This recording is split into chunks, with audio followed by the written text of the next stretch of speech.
hay alguna interacción o algo, pero en principio estará enfocada. Pues nada, impermeabilizaciones.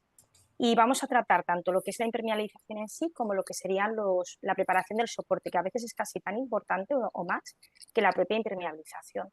Os comentaba, Almudena, que yo soy ingeniero químico, llevo en MAPEI 7 años y nada, mi función dentro de la empresa es intentar acotaros soluciones. MAPEI es una empresa muy, muy extensa, ahora lo vamos a ver, toca ámbitos desde edificación, obra civil e industria. Vosotros estaríais quizá más enfocados aquí, en este impasse. Y dentro de esas soluciones pues tenemos más de 20 líneas de productos. Entonces nuestra función es hacer pues eso, ayudaros a elegir el sistema más adecuado para vuestro problema o para vuestra necesidad. Dentro de la foto de MAPEI, no sé si la conocéis, pero es una multinacional italiana, tiene su origen hace más de 80 años en Italia, como os decía, es un grupo familiar, no es ningún grupo de inversión ni nada, es una familia con nombre y apellidos. Estamos ahora ya en la tercera generación y de Italia fuimos creciendo a más de 86 países. En España tenemos presencia tanto en Madrid, en Guadalajara, de hecho, como en Barcelona. Y, por ejemplo, aquí, para los que seáis de la zona, pues tenemos una pequeña delegación muy pequeñita en Valencia, cerca de la calle Guardia Civil. Nuestros números, ¿no? Para ponerlos un poco en contexto, pues el año pasado se facturaron más de 4,2 mil millones de euros, somos más de 11.000 empleados, aquí en España seremos cerca de 200 empleados y quizá lo más importante para nosotros es que tenemos un gran interés, o la familia Squincy, propietaria de MAPEI, tiene un gran interés por ser sostenible. Entonces, siendo químicos a veces es complicado. Entonces, ¿no? Porque al final trabajamos con productos que pueden tener otros criterios. Tenemos más de 100.000 toneladas compensadas de CO2 y siempre intentamos dedicar en torno al 5% de nuestra facturación a investigación y desarrollo para hacer productos, como os decía, que fueran más sostenibles. ¿En qué nos basamos en la sostenibilidad? Pues intentar hacer que las estructuras sean más duraderas. Hoy vamos a ver impermeabilización, ¿no? ¿Qué le pasa al hormigón o qué le pasa a la estructura de fábrica cuando está sometida a la humedad? Pues en este caso, si intentamos proteger las estructuras, al final conseguiremos que duren más y seremos más sostenibles. También tenemos una línea de productos específica que se llama CUBE, de aditivos del hormigón. Esta línea va enfocada a intentar utilizar cementos con menos contenido en clínker, pero que tengan prestacionalmente las mismas características que los cementos con más contenido en clínker. Y por último, hay algunos productos, de los cuales vamos a ver alguno hoy, en el que compensamos todo su ciclo de vida de CO2, ¿no? Y lo compensamos con reforestación y energía renovable. Y dicho esto, ¿no? Como os decía, MAPEI tiene 22 líneas, o 20 líneas, aquí en España tenemos 20, en Italia creo que estamos en 26, y hoy vamos a tocar todas estas. Vamos a tocar reparación un poquito, refuerzo un poquito, alguna pincelada, impermeabilización, que es el grueso de nuestra presentación, y el sellado de juntas, porque al final en una estructura nos podemos encontrar prácticamente cualquiera de estas actuaciones. Este es el contenido de la jornada. Vamos a tocar lo que es, como os decía, conceptos generales, preparación del soporte, vamos a ir entrando en cada una de las impermeabilizaciones existentes y finalmente daremos paso a ruegos y preguntas. Yo personalmente, si me hacéis las preguntas y tenéis alguna pregunta cuando yo estoy hablando, a mí no me importa que me la hagáis, porque de hecho me ayuda a también parar yo mi discurso y también me ayuda a que la pregunta esté justo en el momento en el que os surge la duda. Pero ya os lo dejo a vuestra disposición y a vuestro criterio, lo que vosotros prefiráis que hagamos. Pues vamos a hablar de impermeabilización y protección química de las estructuras, principios y conceptos. El agua, ¿no? El agua es la sustancia más abundante en la naturaleza, cada vez de mayor escasez, pero al final sigue siendo la más abundante. No la podemos encontrar en 3 estados, en sólido, líquido y gas. Es altamente valiosa para los seres vivos. También es uno de los materiales más utilizados en construcción o uno de los productos que más se utiliza en construcción. ¿Y qué nos está pasando? Que estamos en periodos de sequía cada vez más acusados. Entonces, ¿esto qué nos obliga? Nos obliga a plantearnos impermeabilizaciones más eficientes, a evitar que haya pérdidas de agua incontrolada y de esa forma reducir los costes. ¿Qué pasa? Que inicialmente muchas veces las estructuras o las instalaciones no se preparan adecuadamente y en otros casos incluso esas estructuras ya están construidas. Cuando hay abundancia de agua, esto puede tener más o menos importancia, pero cuando hay periodos de sequía, si estamos hablando de instalaciones que no están protegidas, en las que se producen fugas, en las que se producen pérdidas, estas pérdidas cobran muchísima importancia, sobre todo cuando el coste del agua es más alto. De esta forma, nosotros con la charla de hoy lo que pretendemos es explicaros cómo solucionar esas fugas que podéis tener en las instalaciones para evitar que se produzcan ahorrando costes y, evidentemente, protegiendo la estructura. Además de que el agua es uno de los materiales que se utiliza para construir la mayoría de las estructuras que tenemos, por ejemplo el hormigón armado, también es muy perjudicial para el hormigón. Durante la charla de hoy voy a hablar mucho de hormigón y luego un poquito de fábrica, pero muchas de las intervenciones que hagamos también son válidas, por ejemplo, para elementos metálicos, de PVC, etc. En el caso del agua y el hormigón, ¿no? Tiene gran capacidad de disolución de sales. Tiene gran capacidad de transportar sólidos, líquidos, gases, por ejemplo el CO2, ¿no? La afectación que tiene el CO2 a la carbonatación del hormigón. Tiene una gran mojabilidad, la tensión superficial es muy baja, entonces tiene gran poder de penetración y tiene un elevado poder erosionante, ¿no? Hablamos de canales, hablamos de elementos en los que podemos llevar sólidos en suspensión, y cuando estamos en zonas húmedas, el gran volumen que consigue cuando se congela puede hacer que nos degraden nuestras estructuras. ¿Qué tendríamos que poder hacer? Poder impermeabilizar desde el principio. Si nosotros, cuando estamos haciendo una instalación nueva, pudiéramos impermeabilizar, al final estamos aumentando la vida útil de esa estructura. Como os digo, a veces esto ya existe y no se puede hacer, se tiene que hacer a posteriori. Incluso otras veces esa impermeabilización ya no es sobre un agua limpia, es, por ejemplo, sobre agua que químicamente puede ser, o sobre sustancias que químicamente pueden ser dañinas. Aquí sí que cobra una importancia fundamental el poder impermeabilizar de la forma correcta. ¿Dónde vamos a poder aplicar las impermeabilizaciones que yo os voy a intentar contar esta tarde? O el tratamiento de los puntos singulares, pues en todo esto que veis aquí. Presas, canales, balsas, depósitos, EDARs, tuberías, piscinas, fosos de ascensor, etc. En función del tipo de estructura tendremos unos requerimientos u otros, y en función de los requerimientos actuaremos de una manera o de otra. Como os decía, vamos a hablar de hormigón, vamos a hablar un poquito de fábrica, pero también podemos tener superficies como metales, como asfaltos, como PVCs, etc. Al final se tratará de ajustar nuestra impermeabilización o elegir la impermeabilización más adecuada en función del tipo de estructura que tengamos debajo. ¿Y por qué es necesario impermeabilizar una estructura de hormigón?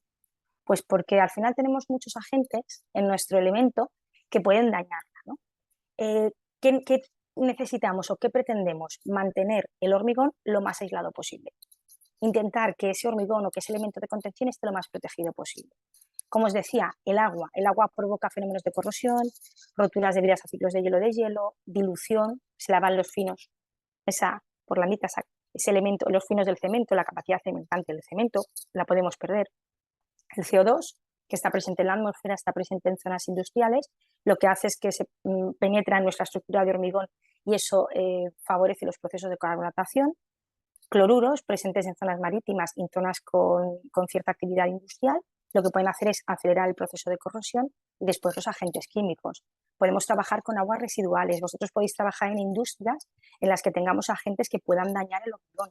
Los agentes químicos son altamente dañinos para el hormigón en algunos casos, porque el hormigón no tiene resistencia química como tal. Entonces la porlandita se disuelve, que es la pasta conglomerante, y al final estamos perdiendo nuestra masa. Al final, lo que os decía, si nosotros pudiéramos plantear una actuación de protección previa al uso de la estructura, estaríamos alargando muchísimo su vida útil. Este tema es complicado, es complejo, porque a veces no se valoran los costes, o se valoran pero no se pueden asumir, y entonces tenemos que actuar cuando la instalación ya está en uso. Entonces, normalmente las impermeabilizaciones son menos efectivas, o incluso los tratamientos de los puntos singulares pues son más complejos. ¿Y qué nos provocan este agua, estos agentes químicos en el hormigón? Pues imágenes como las que veis aquí. Aquí tenemos una estructura que está inmersa en agua. Normalmente las zonas más afectadas, como ya sabréis, no es lo que está en inmersión, sino es la zona de mareas, en las que tenemos una humedad constante y un aporte de oxígeno también importante. Esto sería un depósito y sería el primer forjado. También vemos esa degradación generalizada del hormigón armado. Esto es una presa, aguas abajo, en la que inicialmente esa presa sí que tenía cierto relieve, pero a raíz de los ciclos de hielo-deshielo, porque está en una zona climática muy agresiva, pues se ha producido toda esta erosión que podéis ver en la imagen. Esto pues sería la imagen de una presa. Y aquí lo que tenemos son los efectos de los agentes químicos. Como os decían, normalmente los agentes químicos lo que hacen es lavar la porlandita del hormigón, ¿no? Lavar se forman sales, reaccionan con esa porlandita, se forman sales que son hidrosolubles y entonces en presencia de humedad se van descomponiendo. Y al final lo que nos produce son hormigones de estas características. Hormigones pobres en los que solamente queda el árido y de alguna forma esto lo tenemos que proteger. Si nosotros protegemos el hormigón y evitamos filtraciones, al final estamos reduciendo el mantenimiento, que es de lo que se trata. Porque además del coste que podamos tener, el coste de las fugas que podamos tener, lo que tenemos que reducir es el mantenimiento, alargar los tiempos y acortar los tiempos alargar los tiempos entre los que tenemos que hacer el mantenimiento y acortar los tiempos que nos cuesta hacerlo, para que de ese modo vosotros podáis tener instalaciones más eficientes. ¿Y cómo nos puede venir o de dónde podemos tener la humedad en una instalación hidráulica? Pues la podemos tener en dos sentidos. Flujo hacia el exterior, tenemos un elemento de contención y aquí tenemos la humedad y aquí nos está produciendo ese empuje o ese flujo, pero también podemos tener en muchos casos el flujo de la humedad del terreno hacia el interior de nuestra instalación. Podemos hacer una impermeabilización a presión directa, presión indirecta o ambas, que en algunos casos sería lo indicado. Por ejemplo, en los depósitos, ¿qué se suele hacer? Depósitos, piscinas. Lo que se suele hacer es hacer la impermeabilización en el interior del depósito. De esta forma estamos protegiendo el hormigón de este flujo y las instalaciones suelen ser bastante eficientes. Otras veces lo que hacemos es impermeabilizar por el exterior de la estructura. En este caso, esta membrana si suponemos que trabajan las dos a presión positiva, lo que están pidiendo es que entre la humedad a nuestro hormigón. Lo ideal que sería poder hacer, pues trabajar tanto en el exterior como en el interior de paso. Las impermeabilizaciones siempre tenemos que intentar que sean a presión positiva, ¿no? Que se hagan en el sentido en el que se produce el empuje del flujo. ¿Por qué? Porque esto nos va a generar que estemos protegiendo la estructura de una forma mucho más eficiente. Cuando no se puede trabajar a presión positiva, hay que trabajar con impermeabilizaciones que te permiten esa presión negativa. Por ejemplo, en el caso de una piscina, se haría la impermeabilización por aquí, eso sería trabajar a presión negativa, pero ¿qué problema tenemos? Pues que el agua de la piscina o el agua del depósito está en contacto con nuestro elemento de hormigón. En este caso, pues pasa al contrario. Si nosotros, por ejemplo, tenemos un foso de ascensor que no está bien impermeabilizado, el flujo de agua del terreno puede penetrar hacia el foso de ascensor y dañarnos esta zona de hormigón. Ahora veréis alternativas o qué podemos hacer para solucionar estos problemas. Como os decía, mejor trabajar con impermeabilizaciones a presión positiva, porque al final tiene mayor sentido. Cuando esto no sea posible, hay alternativas para la presión negativa. ¿Y cómo podéis saber vosotros qué membrana es la más adecuada para vuestra instalación? Pues al final lo que tenéis que pensar es que una membrana impermeable es un revestimiento o un recubrimiento continuo que puede ser líquido o preformado, capaces de soportar una determinada presión de agua. No todas las membranas impermeables son iguales, no todas las membranas soportan la misma presión de agua y lo que tenéis que tener claro es lo que vosotros necesitáis. Porque, por ejemplo, si tenéis 16 metros de columna de agua, una membrana que aguante 15 no os va a ser suficiente, porque ese metro puede ser determinante. Entonces, en cualquier caso, buscar en la ficha técnica del fabricante qué presión es capaz de soportar y normalmente cualquier membrana que esté por encima de 15 metros de columna de agua, siempre que esté dentro de vuestros requerimientos, son valores o son membranas que tienen valores aceptables. Podéis tener valores de bares, de presión de agua, megapascales. Al final aquí tenéis en esta tabla la conversión para que os resulte más fácil luego de cara a buscarlo en la documentación técnica. ¿Y qué tenemos que hacer para hacer una correcta impermeabilización? Pues prácticamente la impermeabilización es lo último que llega. Quizás lo que más le prestamos atención, pero al final es lo último. ¿Qué tenemos que hacer previamente? Pues lo que tenemos que hacer es preparar el soporte, tratar las juntas que nos podamos encontrar, tratar los elementos pasantes. A veces es necesario hacer una reparación estructural porque esa estructura ya está dañada y hay que pasivar las armaduras y recuperar volúmenes. A veces incluso es necesario reforzar con fibra de carbono, que supongo que también os será familiar, antes de proceder a la impermeabilización. Entonces, cuando os planteéis hacer una impermeabilización, si es de obra nueva es más fácil, pero si es, por ejemplo, de obra antigua, plantearos una actuación 360, global. No penséis solamente en la impermeabilización, tenéis que dar un paso atrás y pensar sobre todo en la preparación del soporte. Porque vais a ver que las impermeabilizaciones en muchos casos son súper finitas, 2 milímetros. Entonces, si no preparamos bien el soporte, lo que nos podemos encontrar son luego un montón de patologías, porque al final la membrana no es capaz de absorber la falta de preparación de ese soporte, como os decía. Y vamos a ver qué tenemos que hacer en la impermeabilización. ¿Qué nos podemos encontrar en un elemento? Pues obturación de vías de agua. ¿Qué pasa? ¿Qué nos podemos encontrar? Pues que tenemos una estructura que está enterrada y tenemos una entrada de agua directa. Casi ningún producto de impermeabilización, por no deciros ningún producto, se puede aplicar cuando tenemos agua líquida. Los soportes tienen que estar con cierto grado tienen que estar relativamente secos, para que me entendáis. Entonces, si tenemos alguna vía de agua, como la que veis en la imagen, o incluso tenemos algunas vías de agua, incluso tenemos una entrada directa o tenemos una pared que está mojada, tenemos que tratarla previamente. ¿Cómo se hace esto? Pues, por ejemplo, si tenemos vías de agua como la que veis aquí, lo que se hace es utilizar morteros que son ultra rápidos, que tú lo que haces es que haces una bola de material en tu mano, no hace falta ni que la humectes, coges un puñado de producto, lo colocas contra la vía de agua, que sería en este caso, y entonces con la humedad fragua muy rápido, y entonces te lo obtura, pero estamos hablando de minutos por no deciros segundos. Hay veces que lo puedes hacer una tangada o que tienes que utilizar como 2 puñados para poder obturar el orificio. ¿Esto que nos va a permitir? Taponar esa entrada de agua y luego ya procederíamos a la impermeabilización. ¿Qué nos puede pasar? Que haya tanta cantidad de entrada de agua que no podamos taponar. ¿Aquí qué se hace? Aquí lo que se hace es que se trabaja con resinas hidroexpansivas, acuarreactivas.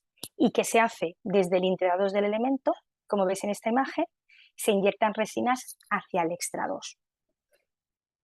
Estos sistemas son costosos en el sentido de que tienen que venir empresas especializadas, de que estamos hablando de resinas acuarreactivas de poliuretano, de 2 componentes. Tú lo que sueles hacer es trabajar en una zona y ves cómo evoluciona el movimiento del agua y a veces te hace trabajar en una zona y luego tenemos que trabajar en la otra, hasta que conseguimos que no entre humedad a nuestra estructura. Y tenemos diferentes versiones en función de la viscosidad. ¿Por qué es necesario jugar con esto? Porque en función del terreno, a veces es necesario que la resina sea menos o más viscosa. Yo llevo en MAPEI 7 años, como os decía antes, y creo que en el 99% de las obras que yo he actuado, cuando hemos tenido alguna vía de agua, se ha utilizado los morteros obturadores, porque son más económicos, son más fáciles. Muchas veces vosotros trabajáis con empresas que tienen sus propios cuadrillas de mantenimiento, entonces este tipo de productos se puede manejar con cierta facilidad. Las resinas son súper efectivas, trabajan muy bien cuando no podemos trabajar desde el intra 2 por problemáticas como estas, pero es verdad que son un poquito más complejas en cuanto a su aplicación. Ya hemos hecho la obturación de vías de agua, si teníamos alguna. ¿Cuál es otro de los tratamientos que podemos necesitar hacer? Las medias cañas. Esto es fundamental. ¿Cuál es el objetivo de una media caña? Pues suavizar el encuentro que tenemos los Amuro, este encuentro de 90-90. ¿Por qué es importante hacer esto? Porque, como os decía, hay ciertas membranas que son de 2 milímetros de espesor cuando están aplicadas, y entonces si tenemos una arista viva, cuando tú aplicas la membrana, lo que pasa es que se te puede romper en esa arista. Entonces, de alguna forma, hay que suavizar. Si ahora abriéramos los micros o estuviéramos de forma presencial, estoy segura que os diría, ¿cómo haríais una media caña? Y casi todos vosotros me diríais, pues con mortero. Cierto, está bien hecha. ¿Cuándo se puede hacer una media caña con mortero? Cuando tengamos encuentros que no tengan movimiento. Lo que es fundamental es que hagáis esto que hay aquí, que esto es posiblemente lo que no hayáis visto en muchas ocasiones. Normalmente las medias cañas se hacen con morteros de reparación. Los espesores que tiene que tener un mortero de reparación, el espesor mínimo que tiene que tener, viene a ser 3 veces el tamaño del área, más o menos. ¿Esto qué quiere decir? Que el espesor mínimo que le tenemos que dar al mortero puede oscilar entre medio centímetro y 1 centímetro. Cuando se hacen las medias cañas en obra es muy habitual que veamos que la media caña, se aplica el material y la media caña se remata contra el muro o contra la losa. Ahí, cuando se remata, no se llega a ese espesor mínimo del material. Y entonces, ¿qué pasa? Que se acaba fisurando por aquí o por aquí, se despega la media caña e incluso se puede llegar a fisurar la impermeabilización. ¿Qué tenemos que hacer? Generar rugosidad en esta zona y generar una pequeña entrada que esté en torno al medio centímetro de espesor. ¿Para qué? Para que cuando nosotros hagamos la media caña, el mortero tenga ese espesor mínimo de 5 milímetros que yo os decía. Si esto no lo hacemos, lo que vamos a tener es que con el paso del tiempo vamos a tener una media caña que va a estar separada, en cierto modo, del elemento que está suavizando. Y entonces podemos tener un problema de impermeabilización. Esto estoy segura que lo habéis visto hacer un montón de veces y muy pocas veces lo habremos visto así, hecho como toca. Es importante que lo tengáis en cuenta, es importante que como técnico lo pidáis. Es más costoso, evidentemente, eso es lo siguiente que os van a decir, es que esto cuesta mucho más hacerlo. Ya, pero es que si no se hace así no se está haciendo bien. Y luego vienen las patologías posteriores. Si tenemos cierto movimiento o sospechamos que lo podemos tener, el sellado se puede hacer con masillas de poliuretano. Jolines, vea, pero si es que al final es más fácil hacer un sellado con una masilla de poliuretano que con un mortero de reparación, pues a lo mejor sí. Lo que pasa es que tenemos dos inconvenientes para ese caso, que el radio de curvatura es más pequeño, porque una masilla de poliuretano te puede dar un radio de curvatura de 1 centímetro, centímetro y medio, y que el material es más caro, realmente. Entonces, al final es ver un poco y jugar un poco con lo que vosotros tenéis en vuestra obra. Otra opción que funciona súper bien para hacer medias cañas, el uso de bandas. En este caso son bandas que te permiten cierto movimiento y que se adhieren normalmente con la misma impermeabilización con la que vamos a hacer luego la impermeabilización completa de nuestro soporte.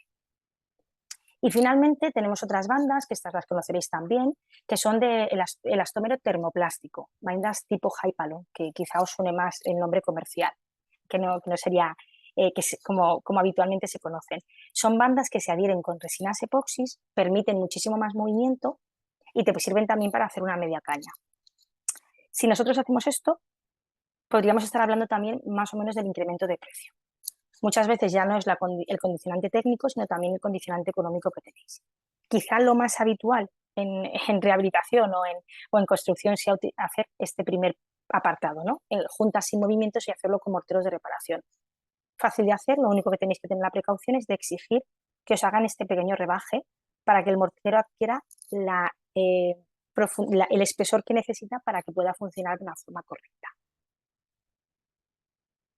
¿Qué podemos tener? Podemos tener juntas sin movimiento, como acabáis de ver, y juntas con movimiento. Y además las podemos tener tanto cuando sea un sellado externo, pues obras de nueva construcción o reparación, o un sellado interno, que este sería cuando tenemos una obra nueva.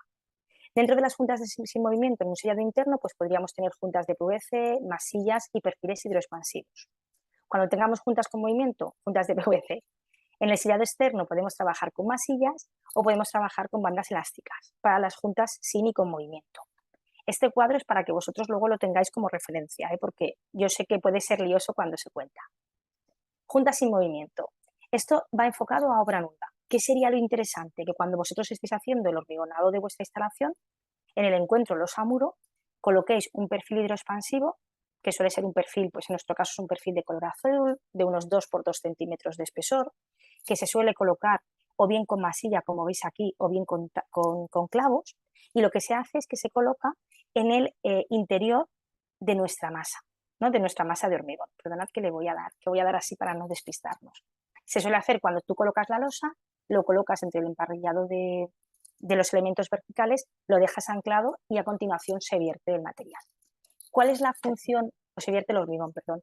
¿Cuál es la función de este perfil? La función de este perfil es que cuando entra en contacto con el hormigón se genera una zona de sellado y si por lo que sea entrara agua por este encuentro, el encuentro losa-muro que suele ser súper habitual, el perfil expande y ocupa un volumen de forma que impide que el agua siga progresando y se nos vaya hacia el exterior. ¿Qué nos ha pasado muchas veces? Que alguien compra el perfil, recorta un trozo, lo mete en un cubito con agua y nos llama y nos dice que eso no expande. Lógico, son perfiles de expansión controlada. Y además es una expansión que se produce durante los primeros 28 días. Estamos hablando de una obra nueva. Si tú utilizaras un perfil que fuera de muy rápida expansión, en cuanto tú viertes el hormigón, el perfil expande como si fuera un airbag y lo que nos puede producir es, por un lado, la rotura del propio hormigón porque todavía no tiene resistencia suficiente y, por otro lado, como aumenta mucho el volumen, esto aumenta el volumen cuando está húmedo, cuando está seco disminuye. Si hacemos que aumente de forma muy rápida, lo que nos puede provocar son unas cavidades internas que luego no sea capaz de volver a recubrir. Por eso son perfiles de expansión controlada. Empiezan a aumentar el volumen de forma paulatina a como el hormigón empieza a perder, a aumentar su resistencia, de forma que pueda ser capaz de contenerlo. Como os decía, son perfiles de expansión-contracción. Expanden cuando están en húmedo y cuando se ha perdido la humedad vuelven a contraer. Al final, ¿qué nos interesa? Que esa expansión sea lo más controlada posible para que nos produzca las menos oquedades dentro de nuestro elemento. Esto lo podríamos hacer, como os digo, se puede anclar tanto con tacos como con masillas. Con el sellado también se podría hacer este cordón con una masilla hidroexpansiva, aunque normalmente cuando es de nueva construcción se suele hacer con un cordón, como os decía, como las que veis en las imágenes, y después cuando tenemos juntas con movimiento se utilizan bandas que tienen un bulbo central. La función es la misma, lo que pasa es que en lugar de hacerlo en un elemento de 2x2, como puede ser el elemento vertical, pues se hace en mayor superficie. De esta parte, que es fundamental, que si decidís hacerlo, tiene que ser siempre antes de que la instalación ya esté construida, y como os decía, que no os asustéis porque al principio no expanda de forma rápida, que tiene que ser así. ¿Qué más podemos utilizar para sellar juntas? Las masillas elásticas. Las masillas elásticas se pueden utilizar tanto como espatuladas, como para hacer medias cañas, como para rellenar fisuras, etc. Tenemos diferentes masillas en función de vuestros requerimientos. Hay masillas que son de poliuretano monocomponentes, luego hay masillas de silicona acética, que aunque parezca así un poco raro, ¿no? ¿Cómo vamos a utilizar silicona acética para una edar o para una piscina o para un depósito? Pues sí, funcionan y funcionan muy bien. Y luego tenemos alguna más de poliuretano que tiene más resistencia química y que la podemos recomendar para actuaciones un poquito más complejas. Fundamental, ¿qué tenéis que tener en cuenta? La profundidad de la junta. Esto es fundamental, es una cosa que muchas veces no se hace y al final se está perdiendo muchísimo material. Fijaros en esta diapositiva o en este diagrama. Nosotros tenemos una junta que vamos a sellar con un sellador elástico y siempre la profundidad de la junta tiene que ser la mitad de la anchura. ¿Por qué? Porque estas masillas polimerizan con la humedad ambiental. Entonces, ¿qué pasa? Empiezan a polimerizar por aquí. Si nosotros, por ejemplo, imaginaros que tuviéramos una junta en la que no hemos colocado el fondo de junta que veis aquí, lo que nos pasaría es que los primeros días reaccionaría la parte superficial, pero llegaría un momento en el que ya no seguiría reaccionando, porque la humedad ambiental ya no es capaz de penetrar en nuestra profundidad de junta. Por eso lo que se hace es que se colocan unos fondos de junta, que suelen ser fondos de espuma, que quedan perfectamente encajados en nuestra junta y lo que nos sirven es para definir el espesor que le queremos dar a la junta, que suele ser, como os digo, la mitad de la anchura. Al ser la mitad de la anchura nos estamos asegurando que esta junta va a polimerizar adecuadamente y que va a hacer la función que tiene que hacer. Al mismo tiempo, el fondo de junta lo que nos hace es que haya siempre dos lados libres. El lado que está en contacto con el exterior y el lado que está en contacto con el fondo de junta. ¿Por qué necesitamos esto? Porque necesitamos que la junta se mueva libremente. Si nosotros no colocáramos el fondo de junta, lo que tendríamos es como una zona como súper rigidizada, entonces la junta no podría trabajar bien. Esto es un ejemplo un poco vasto, pero permitidmelo, es como si fuera un chicle. Vosotros tenemos un chicle, entonces nosotros utilizamos el chicle, si lo tenemos en la mano, lo podemos mover hacia cualquier dirección. Pero si por lo que sea nosotros ese chicle lo pegamos en una mesa o en una superficie, nos va a costar muchísimo más que se mueva. Si colocamos una junta porque tenemos movimiento y necesitamos que se mueva y no la colocamos bien, lo que estamos haciendo es bloqueando el movimiento. Entonces no estamos siendo efectivos. Por lo tanto, fundamental que utilicéis esos fondos de juntas para controlar el espesor y si, por ejemplo, utilizáis imprimaciones para hacer que la unión masilla-soporte sea más potente, porque a veces algunos soportes, como no sé, por ejemplo, los plásticos lo pueden necesitar, los poliuretanos, los PVC lo pueden necesitar, lo que haríamos es primero dar la imprimación y después colocar el fondo de junta. Porque si lo hacemos al revés, aquí colocamos imprimador y al final estamos generando lo que no queremos y es que quede completamente adherida. Entonces, resumen, las masillas elásticas funcionan muy bien para hacer el sellado de juntas que tengan cierto movimiento, pero tenéis que hacer un sellado coherente y sobre todo no perdiendo material. A nosotros como fabricantes aquí nos podría interesar pues como mucho material, ¿no? Pero en el fondo no, en el fondo tenéis que utilizar el justo para que así también el material pueda trabajar de una forma adecuada. ¿Y qué más podemos tener? Pues podemos tener juntas de corte o de hormigonado. Esto normalmente sucede mucho o suele suceder cuando tenemos una obra nueva. En este caso no llegan a la totalidad del elemento, esto ya sería una junta estructural y aquí las podemos sellar o se suelen sellar con bandas. O bien bandas de fieltro o bandas de eje textil. Incluso también se podrían sellar con selladores, como los que os acabo de explicar. Al final, el utilizar una o utilizar otra depende un poquito de vuestra instalación. E incluso hay algunas veces que se utilizan bandas que tienen incluso la forma de T. ¿Cómo se colocan estas bandas? Estas bandas se colocan habitualmente con el mismo impermeabilizante con el que vamos a hacer después la impermeabilización. Y se colocan como veis aquí. Aquí se están colocando haciendo una media caña y estos productos lo que tienen es una gran capacidad de elongación. Estamos hablando de más del 300%. Entonces se pueden utilizar en juntas que puedan tener cierto movimiento y hay piezas especiales pues, para hacer ángulos, para hacer test, etcétera, como os decía. Y después tenemos las juntas estructurales. En este caso, normalmente las juntas estructurales se trabajan con bandas de poliuretana termoplástica. Son juntas que requieren mayor movimiento que las juntas que os comentaba antes, porque las juntas de corte no tienen por qué tener o no deben de tener movimiento. Estas juntas se colocan, o esta banda se coloca con un adhesivo epoxi y se coloca en forma de omega invertida. La función del adhesivo epoxi, evidentemente, es garantizar una total adherencia. Son bandas en las que los cementosos quizá no adhieran lo suficiente como para poder colocarlas con ellos. Y lo que se hace es que tú colocas adhesivo epoxi aquí, por la parte de abajo, adhesivo epoxi, colocas la banda en forma de omega invertida, y después colocas de nuevo adhesivo epoxi por la superficie de los labios de la banda. Y espolvoreas árido. Y de esa forma, cuando después vas con la membrana se queda completamente adherida. Estas bandas tienen una capacidad de elongación de más del 600% y las podemos utilizar en depósitos, canales, presas, para hacer medias cañas, etc. Solamente tienen una limitación y es que son bandas que están pensadas, voy a retroceder, perdonadme que retroceda, son bandas que están pensadas para que se muevan de forma horizontal, por así decirlo. ¿Cuándo podemos tener un problema? Cuando tengamos movimientos diferenciales. ¿Por qué? Porque se nos puede producir un desgarro. En esta imagen que veis aquí se podría reproducir ese desgarro. ¿Qué se tiene que hacer cuando se aplican en obra? Lo que se tiene que hacer es redondear las aristas de nuestra junta.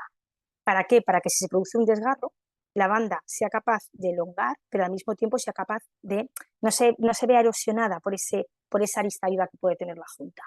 Si vosotros en vuestra instalación hidráulica redondeáis las juntas, los labios de esa junta, no vais a tener absolutamente ningún tipo de problema. Ya os digo, 650% de elongación se va a dilatar mucho más que cualquiera de vuestras estructuras y la única pega que pueden tener es ese soporte al movimiento diferencial, pero que redondeando las juntas lo podríamos tener resuelto. Aquí, por ejemplo, veis unas diferentes instalaciones, un decantador, un depósito donde se está trabajando con esta junta, incluso esto sería una piscina. Y esto, por ejemplo, es un canal canal de Quintana, en Trespaderne, en Burgos, que lo que se hizo fue una reparación estructural de la base del canal con un mortero de reparación y después se sellaron todas las juntas con mapegante PE. Vea, aquí no se ve la forma de omega invertida, ¿vale? Porque hay veces que la junta no es una junta como tal de dilatación, entonces no es necesario colocar más banda. Tú colocas la banda de omega invertida cuando tú lo que quieres es que al final la banda se alargue o se encoja, no haga un fuelle. Pero evidentemente si son juntas que no tienen mucho movimiento, como sería este caso, se pueden colocar de forma plana porque la propia banda tiene capacidad de elongación.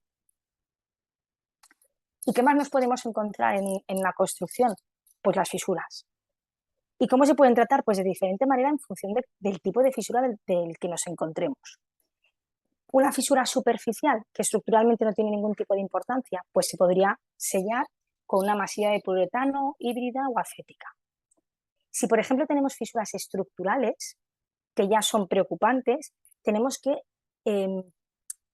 coserlas o rellenarlas de alguna manera antes de colocar la impermeabilización. Para ello ya se utilizarían resinas epoxis. Pensad que en el hormigón, cuando estamos hablando de reparación estructural, por así decirlo, o de reparación de una fisura, tenemos que trabajar con epoxis, porque al final lo que queremos es coser internamente o adherir internamente esa estructura que la tenemos dañada. Pues en este caso se podría hacer con resinas que trabajen por vertido o resinas que trabajan por inyección. Y después podemos tener fisuras que no tengan mucho movimiento, que no sean estructurales, simplemente que sean superficiales, que también se pueden tratar con el propio impermeabilizante. Pero el impermeabilizante, armarlo con malla para darle mayor capacidad de distribuir las tensiones. ¿Qué más cosas nos podemos encontrar? Todavía no hemos hablado de impermeabilización, estamos todavía con los puntos con los puntos singulares, los elementos pasantes. Esto quizás sea lo que más nos lleva de cabeza a todos, a vosotros en las instalaciones existentes que tenéis y a nosotros cuando nos preguntáis. ¿Por qué? Porque nos podemos encontrar elementos pasantes de cualquier naturaleza, PVC, metal, hormigón, etcétera. Y normalmente, ¿qué pasa? Pues que tenemos la instalación, se hace una corona y se pasa el elemento pasante. Y entonces tenemos problemas porque no tenemos las filtraciones típicas que veis aquí. Esto es en una piscina, por ejemplo, pero bueno, esto puede ser en cualquier depósito. Estoy segura que lo habréis visto en más de una ocasión. ¿Qué podemos hacer para favorecer la adherencia de estos elementos pasantes? Pues si, por ejemplo, estamos en elementos que todavía no están colocados, un truco bastante económico, bastante fácil de hacer es, si por ejemplo tenemos un elemento pasante de PVC o de acero, lo que se hace es que se lija para abrir el poro, se diamanta para abrir el poro y se impregna con una resina epoxi. A continuación se espolvorea árido cuando la resina todavía está fresca y de esa forma generamos una superficie rugosa. ¿Qué nos va a permitir esta superficie rugosa? Que la adherencia ya no se produzca entre un hormigón, por ejemplo, y un acero, sino que se produzca entre un hormigón y un elemento que tiene mordiente. Entonces se favorece la adherencia entre esos materiales. Además, ¿qué podemos ofreceros o qué podemos presentaros? Pues piezas especiales que ya vienen preformadas, igual que las bandas que hablábamos antes, pues por ejemplo para hacer elementos pasantes, como podría ser esto, que se coloca con la propia membrana, o incluso sumideros con orificio en horizontal, en vertical, y estos sumideros o estas piezas especiales lo que llevan son unos tejidos que se solapan con la propia impermeabilización. ¿Qué es lo más habitual? Que vosotros os encontréis con elementos que de alguna forma no podáis tratar con esas piezas especiales y que son lo que hacen que una impermeabilización pueda ser clave o no. Mirad este tanque, la cantidad de conducciones que tiene y os he marcado en rojo todos los puntos por donde se puede producir la pérdida de agua, ¿no? Que eso estoy segura que os pasará en un montón de instalaciones vuestras. ¿Qué podemos hacer? Pues jugar en el momento de la instalación con bandas o con perfiles que nos obturen esa posible entrada de agua. Es lo mismo que hacíamos con esa banda que os decía en las juntas de hormigonado. ¿Y aquí qué se suele hacer? Pues se puede trabajar o bien con resinas, epoxis o bien con morteros cementosos. En función del hueco que tengamos entre nuestro elemento pasante y nuestra corona, trabajaremos con un tipo de materiales o trabajaremos con otros. ¿Y esto qué se hace? En la fase de nueva construcción lo que hacemos es que cuando estamos insertando el tubo, de alguna forma le colocamos una masilla hidroexpansiva o le colocamos un perfil hidroexpansivo alrededor del tubo y después rellenamos ese hueco con un mortero de reparación o con un mortero epoxi en función de la longitud o la distancia que tengamos. Esto sería el caso ideal. ¿Pero qué nos puede pasar?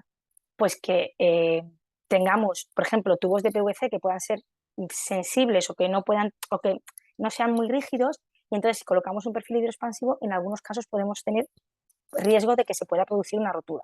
Por lo tanto, ante la duda, nos preguntáis. Porque a veces nosotros jugamos como fabricantes con alguna otra cosilla que nos puede permitir el realizar estos sellados que veis aquí, que son los que nos interesan para evitar estas pérdidas de agua. ¿Y qué nos pasa si ya tenemos la instalación construida y detectamos que tenemos un elemento pasante por el que se pierde agua? Pues que tendríamos que hacer como si fuera un proceso inverso. Lo que haríamos es que, por ejemplo, tenemos nuestro elemento pasante y nuestro hormigón, procederíamos a la rotura del hormigón, generaríamos una roza alrededor de nuestro elemento pasante, insectaríamos una masilla hidroexpansiva, que sería esto que veis aquí, y a continuación se retacaría con un mortero de reparación.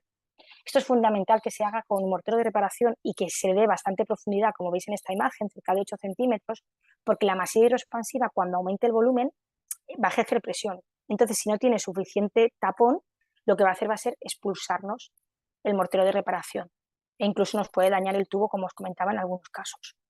¿Dónde podéis tener siempre un punto de entrada de agua? En esta junta, porque es una junta de PVC con mortero.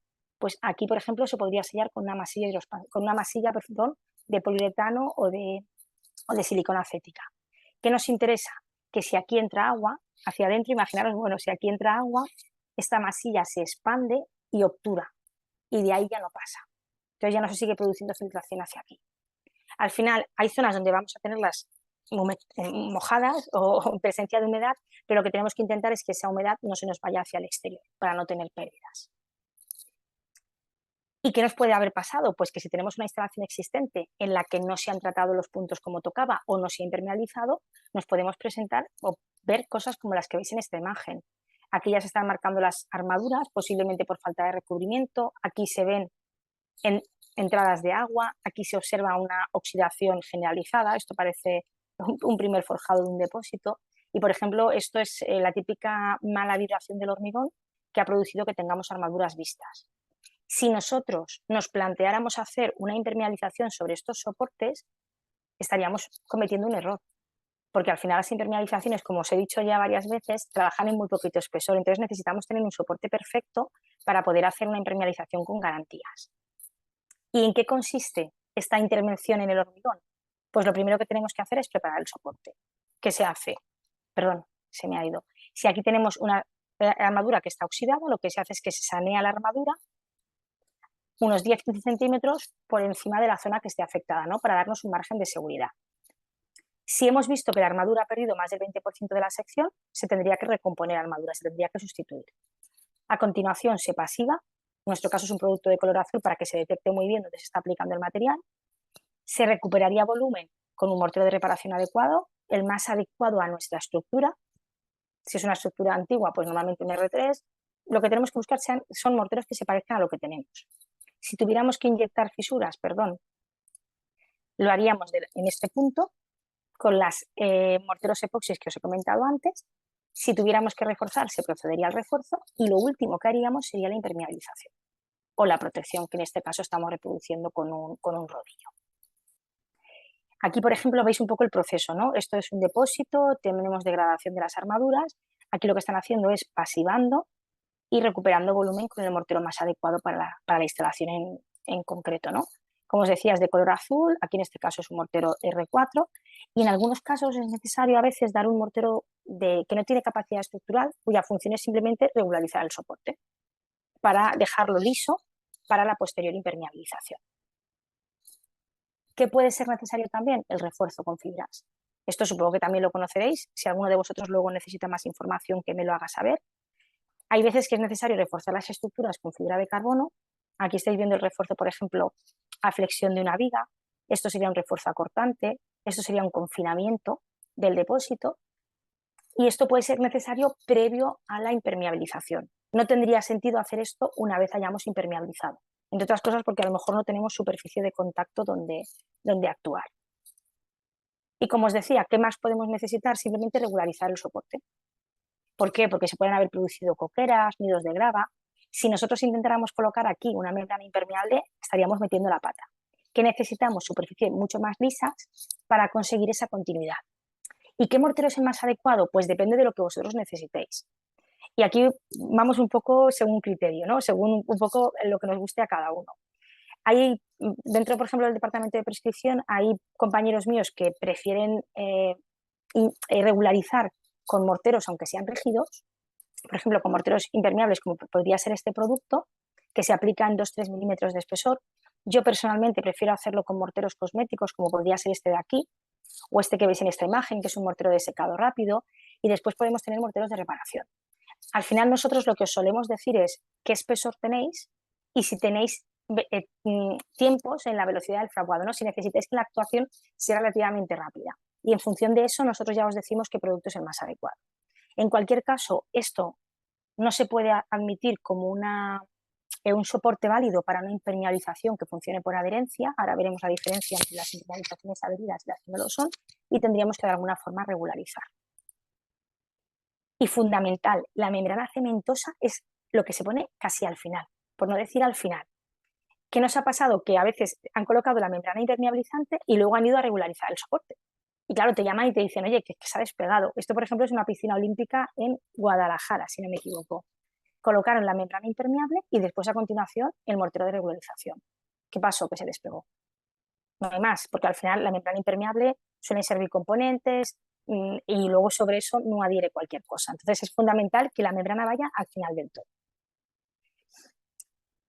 ¿Qué os aconsejamos nosotros como fabricantes? Que de alguna manera os hagáis alguna lista o un checklist o alguna, no sé si lista física o lista mental de todos los puntos que tenéis que tener resueltos antes de proceder a la impermeabilización. Esta diapositiva os puede ayudar a ello. Al final son los puntos que hemos visto: obturación de vías de agua, medias cañas, tratamiento generalizado del soporte, si hay algún elemento pasante, etcétera. Esto es fundamental que lo tengáis vosotros previsto antes de decidir qué impermeabilizante vamos a utilizar, que sería el siguiente paso.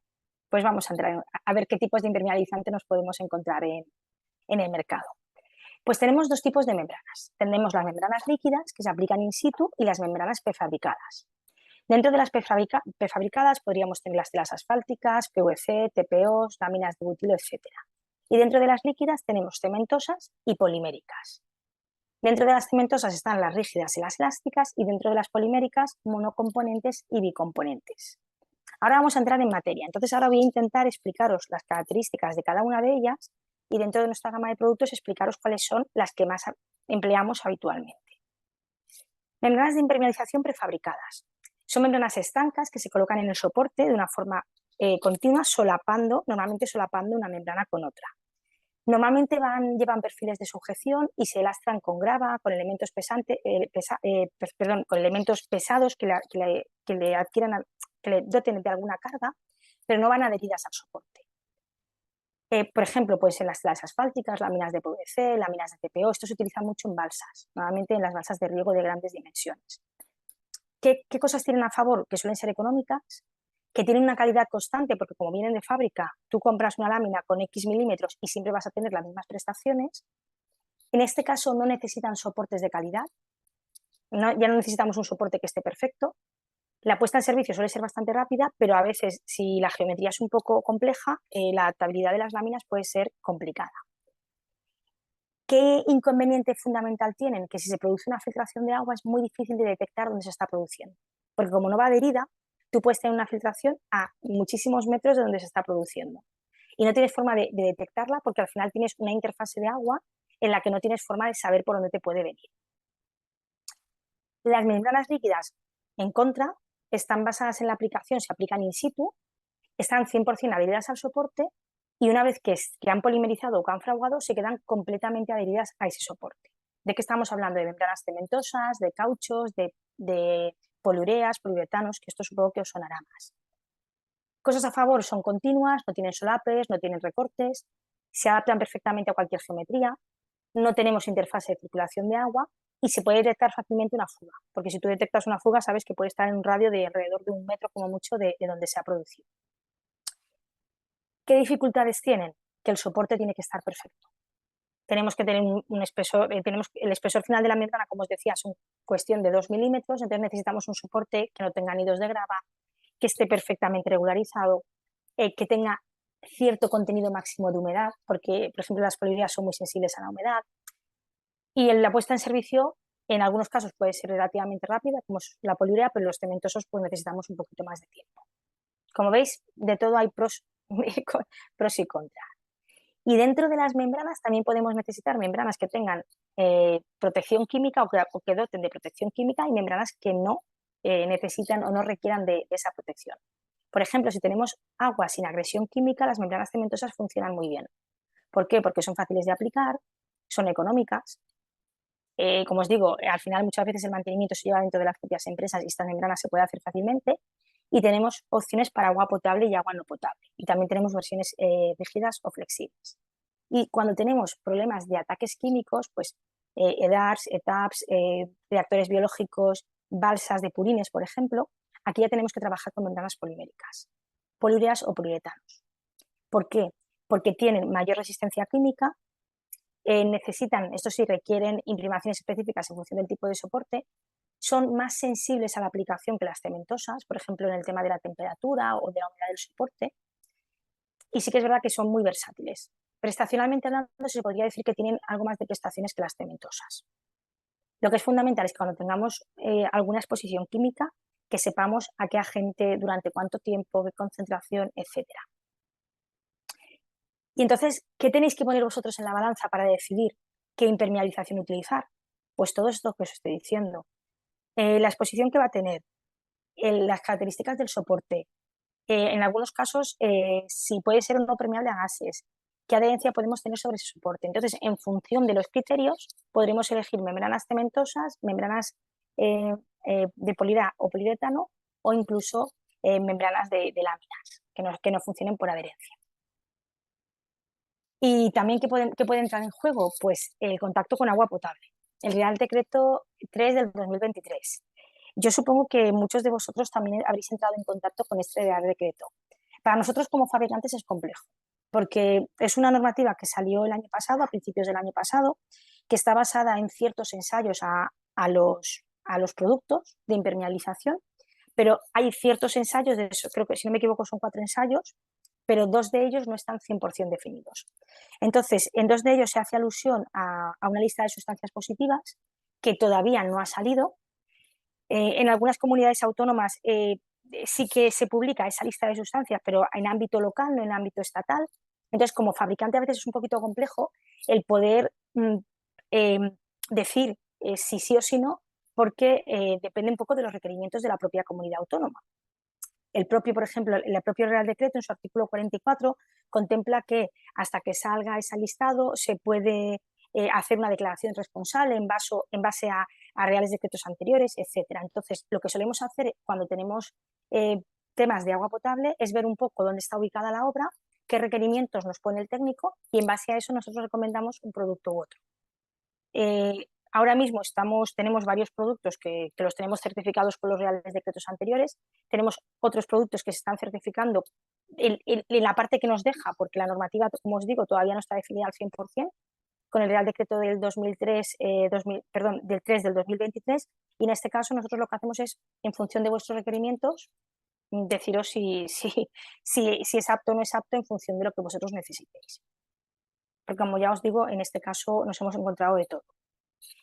Impermeabilización con membranas preformadas, quizás esta sea lo más sencillo. En este caso tenemos láminas de poliuretano flexible, en nuestro caso. Estas son aptas para el agua potable según el Real Decreto del 2011. Este tipo de láminas, como os decía al principio, lo que hace es que se colocan sobre la superficie, que no tiene que estar perfectamente regularizada. La superficie permite ciertas imperfecciones y lo que hace es que se lastran. O bien se lastran o bien se anclan en función de la instalación.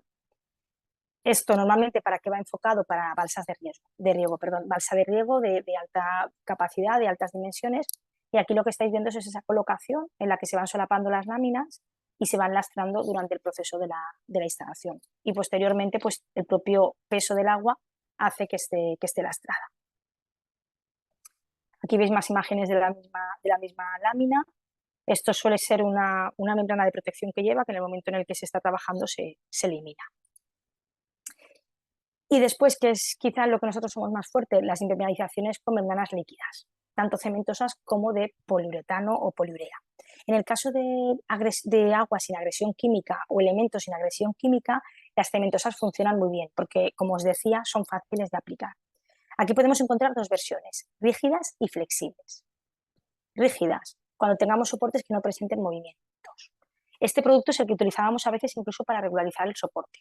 Yo a nivel personal lo prescribo muy poquito, porque me gusta más trabajar con las flexibles, porque entiendo que ante cualquier movimiento no previsto, pues siempre se van a funcionar mejor. Monocomponente, resistente a los rayos ultravioleta, las podemos dejar vista y apta para agua potable. Y se puede aplicar tanto a brocha como a llana como por proyección. Al final son muy versátiles. Pasamos de las rígidas a las flexibles. Dentro de las flexibles tenemos una gama de productos que se llama Mapelastic, que espero que a alguno de vosotros también le suene. Mapelastic es el producto estrella de Mapei por excelencia.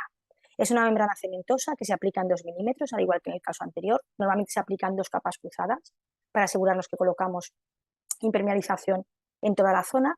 Y es un producto que, aunque se aplique a rodillo con llana, como veis en esta imagen, una vez que ha fraguado, porque es cementoso, se queda completamente adherido al soporte y forma una lámina como la que veis aquí. Tenemos diferentes versiones en función de si la aplicación tiene que ser rápida, si la aplicación es a presión negativa, por ejemplo, como podría ser este. Incluso Mapelastic tiene certificados de resistencia al CO2 y a la penetración de cloruros. Puenteo de fisuras. Tenemos diferentes versiones en función de lo que vosotros podáis necesitar en obra. En este caso, el que es para contacto con agua potable sería la Mapelastic Smart. Son bicomponentes, como os decía, y en este caso son muy fáciles de aplicar, por eso son tan versátiles cuando tenemos aguas en los que no hay requerimientos químicos. Sabemos que los cementosos con ácidos, ya os he comentado antes, que que polimerizan bueno, se exponen y se degradan. Entonces, en este caso, cuando no tengamos agresión química, este producto es nuestro producto estrella y funciona muy bien. Ejemplos de impermeabilización, pues aquí tenemos un depósito impermeabilizado con la membrana cementosa bicomponente, Maplastic Smart. Aquí tenemos otro en el que estamos con un depósito de barras, como veis aquí. Aquí están impermeabilizando un canal. Esto que veis aquí es un armado.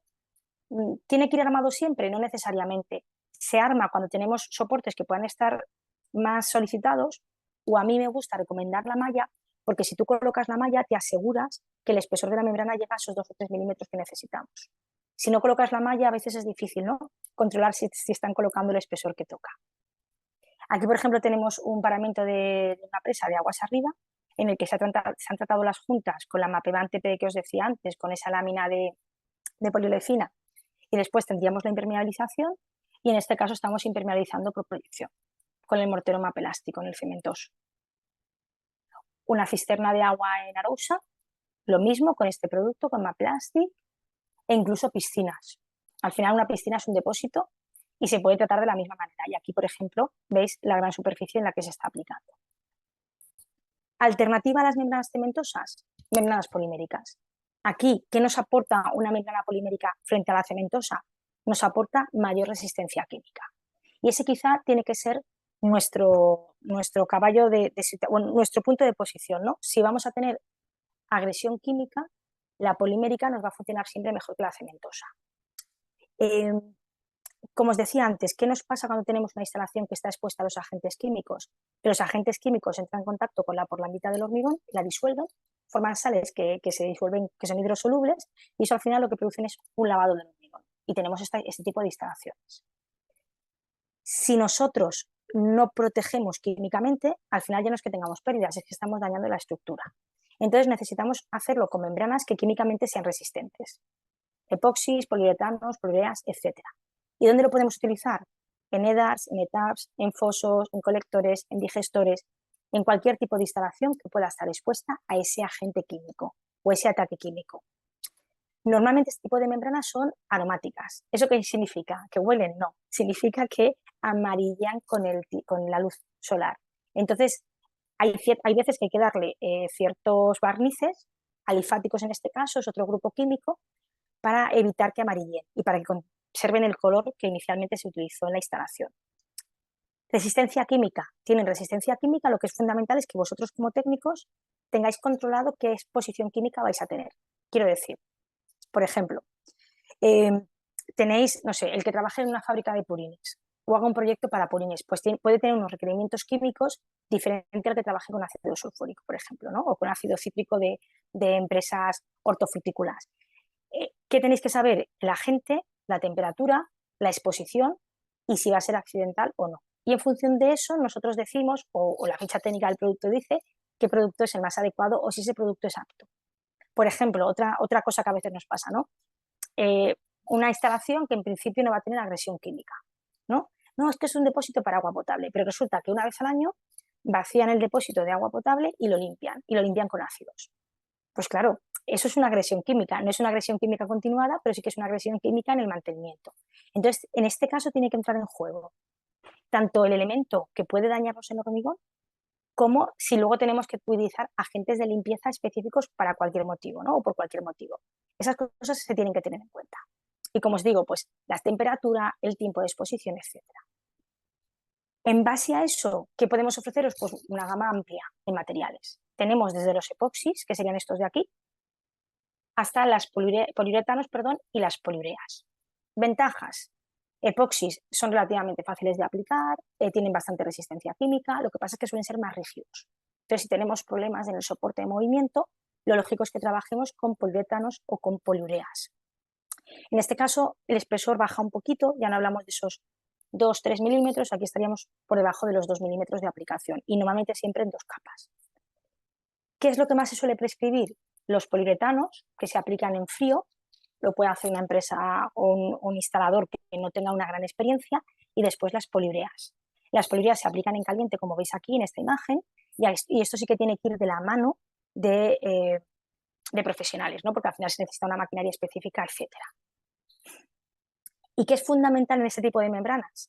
que también tenemos aptas para agua potable o que no tengan ese certificado, es fundamental la imprimación. Porque estas membranas, como van adheridas al soporte, estas sí que llevan imprimación, las cementosas no llevan imprimación. Y entonces, en función del soporte que tengamos, cambiamos la imprimación, que siempre es un paso previo. Hormigón lleva un tipo, metálicas lleva otro, antiguas superficies asfálticas lleva otro. El propio sistema en ficha técnica suele indicar que pues para soportes de tal y te dice qué imprimación es la necesaria. Porque la imprimación va a ser que funcione, va a ser lo que haga que funcione o no funcione el sistema. Por ejemplo, esta es una impermeabilización con un poliuretano, en este caso apto para agua potable. Aquí tenemos el estado inicial del depósito y esto es el estado final. ¿Dónde lo podemos utilizar? Por ejemplo, también en un decantador. Un decantador de hormigón, se le da la imprimación correcta y se aplica el impermeabilizante. En este caso, pues aquí veis un soporte de hormigón que ha estado previamente reparado, como se puede observar por estos parches, y el aspecto final una vez impermeabilizado. En el caso, por ejemplo, de que fuera un depósito que se fuera a quedar visto, como puede ser, por ejemplo, una piscina, lo que haríamos es esta imprimación, la impermeabilización y después ese barniz de protección para impedir que cambie el color. Porque las membranas de poliuretano y de poliurea, cuando decimos que son aromáticas, es que amarillan, se vuelven de color pardo. Entonces, aunque prestacionalmente están perfectas, pero sí que es verdad que visualmente igual puede no ser afectado. Entonces, por eso se tiene que dar ese barniz de protección. Esto, por ejemplo, es un silo de cereal, que no es un elemento de contención de agua o de elemento líquido, pero ¿qué pasa? Que el cereal genera mucha erosión. Entonces, a veces es necesario colocar o proteger las estructuras de hormigón también para prevenirlo de la erosión. Esto es un digestor anaeróbico. Aquí esta imagen es la que veíamos antes, en la que había muchos elementos pasantes. ¿Qué nos permite la poliurea y el poliuretano? Que como se aplica por proyección o por brocha y son productos muy líquidos, lo que permiten es que se adaptan súper bien a cualquier geometría.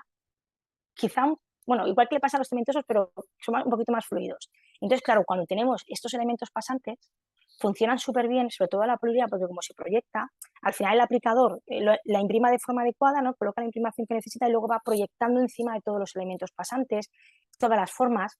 Si esto lo tuviéramos que hacer con una membrana preformada, sería imposible.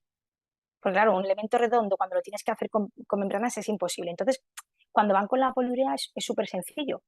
Y además, la poliurea polimeriza en 3 segundos. Vale, 30 segundos si soy demasiado generosa. Entonces tú directamente puedes pisar, a los 2 minutos de haber aplicado la poliurea ya puedes transitar encima de ella. Tiene una puesta en servicio muy, muy rápida. Por ejemplo, esto es una intervención de una presa aguas abajo, en la que también se estaba impermeabilizando, por ejemplo, con poliurea. Como veis aquí al aplicador, estas son las mangueras de proyección, etcétera. No sé, tienen muchísimas aplicaciones. ¿Qué tenemos que hacer? Pues un poco lo que veis aquí. Antes de aplicar la poliurea, hacer todo el tratamiento del soporte que os decía antes, para que cuando vayamos con la poliurea la intervención sea perfecta.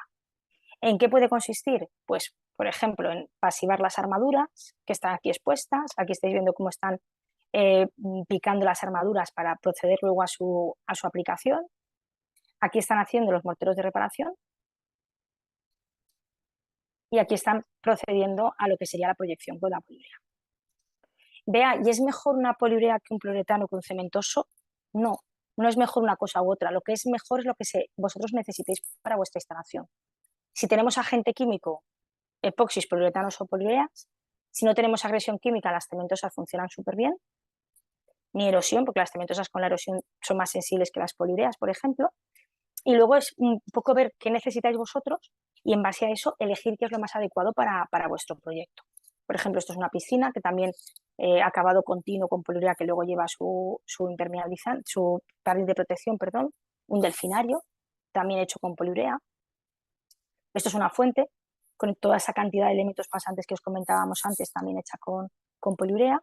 Y, por ejemplo, esto es una piscifactoría, que esto es un caso un poco curioso, que a mí me llamó la atención cuando lo conocí, y es porque por aquí tiene así como forma circular y por aquí van los salmones, ¿no?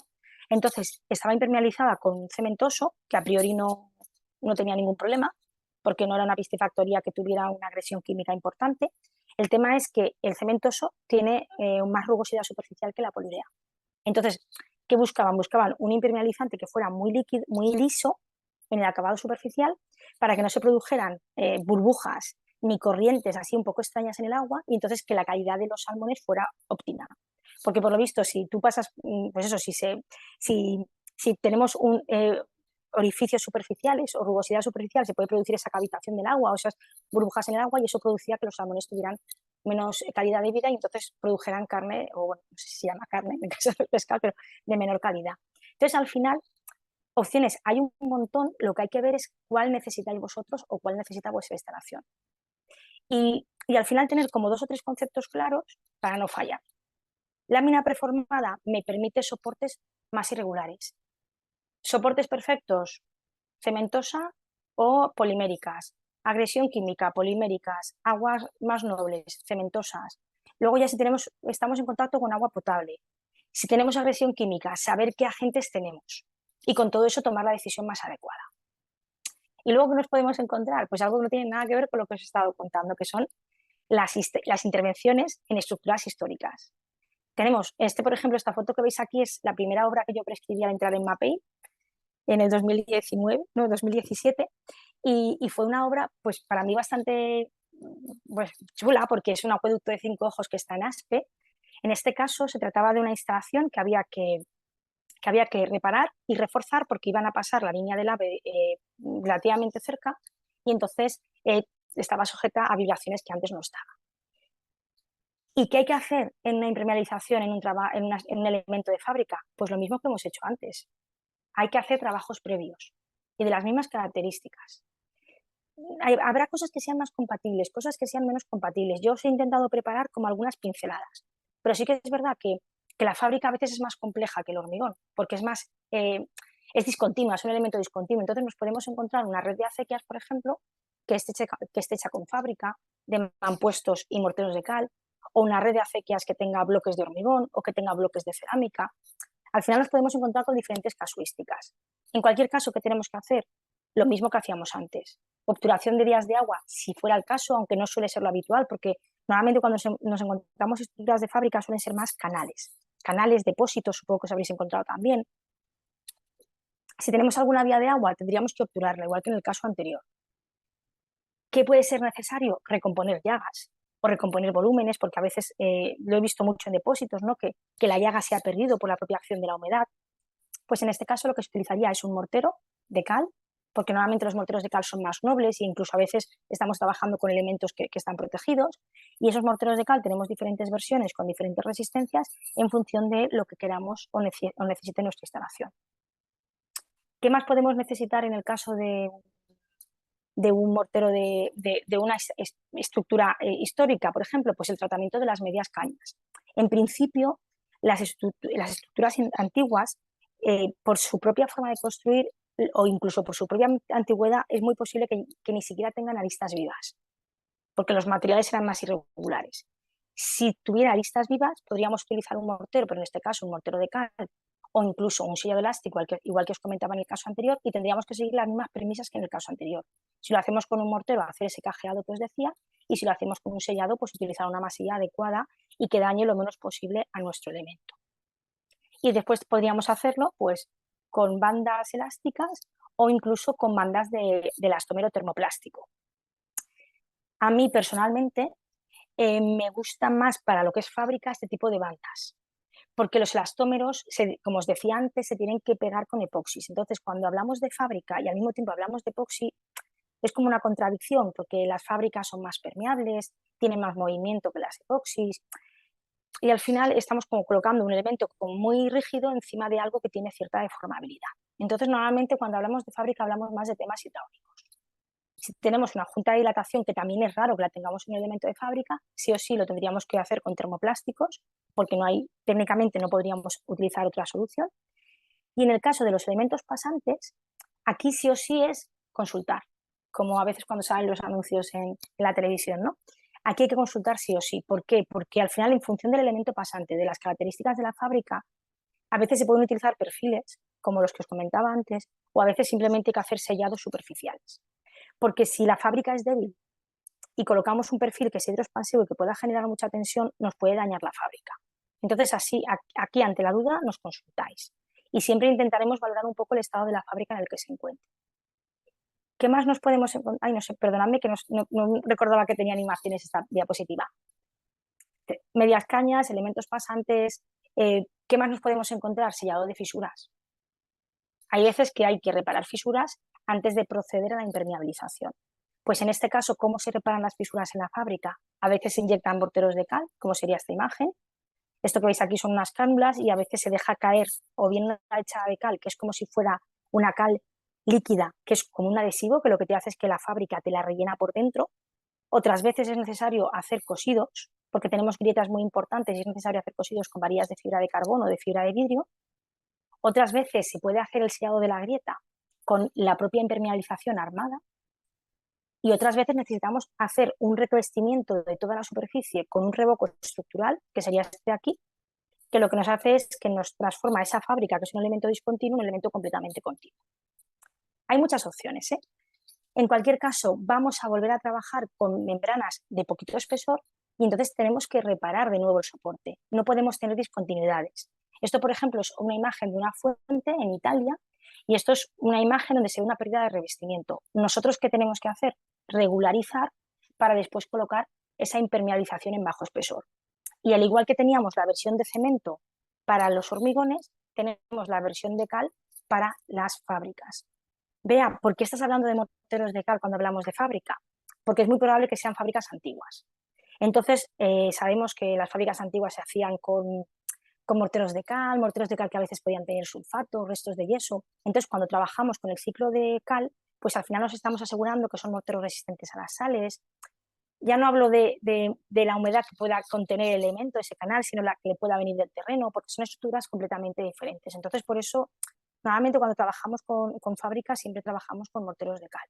Y como os decía, igual que teníamos irregularidades en el hormigón, la podemos tener en la fábrica o incluso tenemos más. Entonces, una vez llagueada, una vez hecha la media caña, puede ser necesario regularizar el soporte.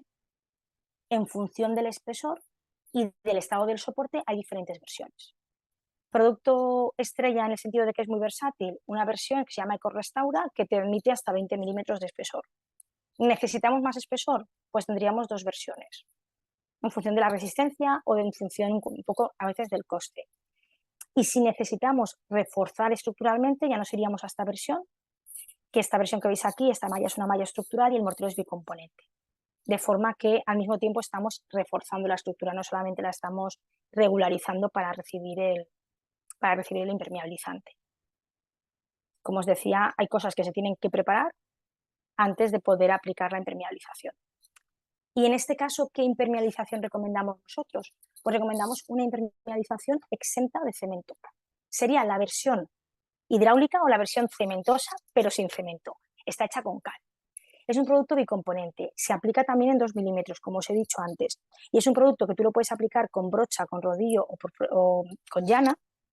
Y lo que te permite es que una vez que ha fraguado, porque es cal, se queda con una membrana completamente adherida. Como veis aquí en esta imagen, es flexible al ser bicomponente, es resistente a las sales, te admite incluso presión positiva y presión negativa. ¿Y dónde lo utilizamos? Pues en estos elementos pues ornamentales, fuentes, depósitos, el acueducto se utilizó, canales, acequias y evidentemente habría que preparar el soporte, como os he dicho en el caso anterior. Aquí os he traído esta referencia de obra del acueducto de 5 ojos para que veáis un poquito el estado en el que se encontraba.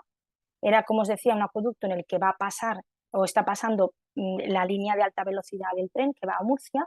Y entonces, en este caso, ¿qué pasaba? Faltaba llaga, se tuvo que recomponer la llaga y en el canal superior, por donde pasaba el agua, pues se tuvieron que recomponer los volúmenes.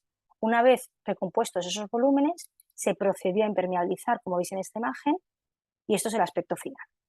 Al final pasamos de este elemento a este elemento en el que está todo relleno. Si vosotros os vais a encontrar con algún proyecto, por ejemplo, de una acequia, para los que seáis de Valencia, hay una red de acequias bestial en lo que es el hortano alrededor de la ciudad. Pues hay veces que es mejor impermeabilizar con este tipo de productos que intentar hacerlo con cementosos.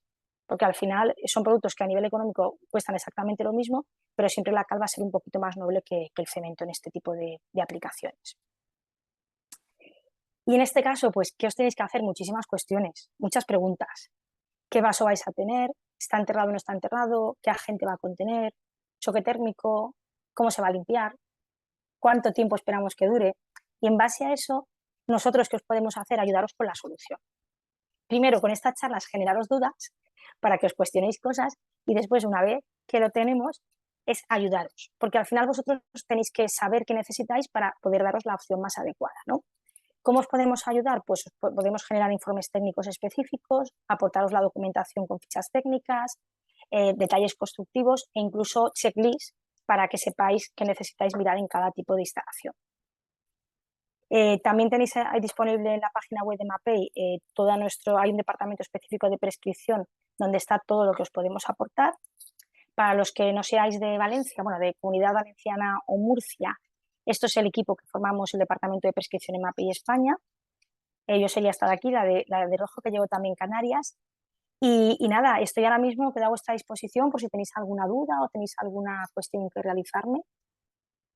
Voy a aprovechar para beber agua. Mientras tanto,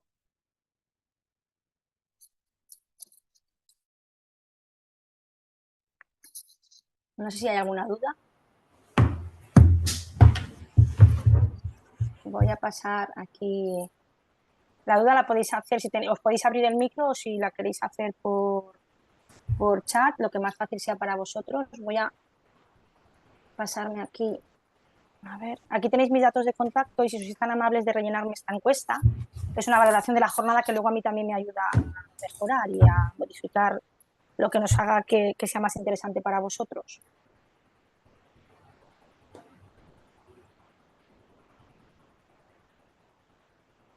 A ver qué estoy pasando aquí. No, es que no puedo ver, no sé si puedo ver el chat. A ver. Vale, pues no hay ninguna cuestión. No, no hay nada. Pues qué mal, qué mal. Esto no sé si es que los he matado de aburrimiento o les he explicado las cosas bien, no lo sé, pero siempre, si hay alguna cuestión, te quedas como más tranquilo. Dices, mira, no ha estado mal la cosa.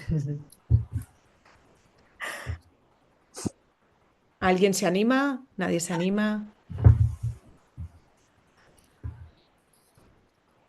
Pues nada, de todos modos, Beatriz, como tienes tus datos de contacto, nosotros también desde el colegio, cualquier duda que quieran hacérnosla llegar, pues te la remitimos. Perfecto. Y nada, pues estoy a vuestra disposición. Muchas gracias a los asistentes por aguantar la presentación. Y nada, espero que os haya resultado interesante y que espero que podamos colaborar en el futuro. Mira, a ver, que sí que hay un mensaje. Gracias. Porque lo has explicado todo muy bien, o sea que no ha habido dudas. Vale, pues muchas gracias. Sí. José Antonio, Muchas Juan gracias. Antonio, creo. Sí. Nada, muchas gracias. Y cualquier cosa que necesites a vuestra disposición. Muchas gracias, Beatriz. Le haré llegar al colegio la presentación Muy bien. y nada, estamos a vuestra disposición para lo que podamos ayudaros. Perfecto, pues muchas gracias. Muchas gracias, Beatriz. Gracias. Que vaya muy bien. Gracias, Beatriz. Venga. Encantada. Gracias por todo. Hasta ahora.